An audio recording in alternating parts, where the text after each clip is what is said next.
फंस गया। হঠাৎ করে আমরা বেরিয়ে কোথায় গিয়ে এত কাদা এত কিছু রাস্তায় বসে কেনই বা খিচুড়ি খাচ্ছি। চলো ভিডিওটা শুরু থেকে শুরু করা যাক। Hello everyone, welcome to my new video Sarkar সনুজটার। আমি সোনু। তো এখান বাড়ির থেকে আমি, বোন, রিয়া সবাই মিলে বেরিয়ে পড়েছিলাম। কোথায় যাচ্ছি কী করছি সবটাই তোমাদের সাথে শেয়ার করব। ভিডিওটা এন্ড অবধি দেখতে থাকো। তো এখানে যে গাড়িতে করে আমরা বেরিয়ে গেছি, আর যেতে যেতে দেখলাম এত সুন্দর লাইটিং।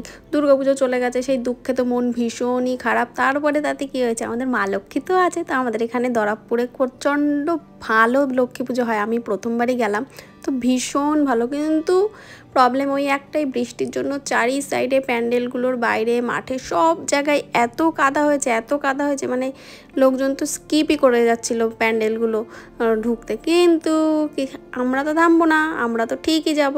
কাদা হোক, ঝড় হোক, বৃষ্টি হোক, আমরা তো যাবোই। আর দেখো এখানে লক্ষ্মীনারায়ণটা এত সুন্দর, কি আর বলি। এই যে আমরা সবাই একসাথে, তারপর আমরা মেয়েরা সবাই মিলে ডিসাইড করলাম নাগরদোলায় উঠবো।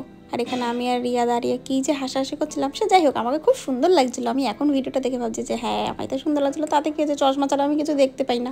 আর এই যে নাগরদোলার টিকিটটা কেটে নিয়ে আমরা জাস্ট একটা জায়গায় দুই বোন একসাথে বসেছে, আর এক জায়গায় আমি আর রিয়া।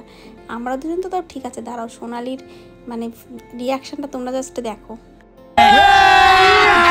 अभी मजा आएगा ना भिड़ो।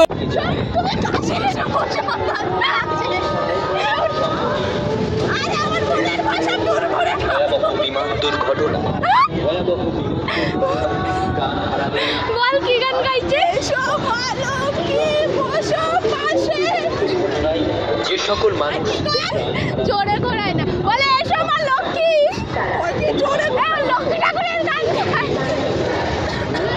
ভিডিওটা কিন্তু এখানেই শেষ না, এটার পার্ট 2 অবশ্যই আসবে। তো পার্ট 2টা কিছুদিনের মধ্যে আমি আপলোড করে দেবো। আপাতত এই ভিডিওটাই দেখো।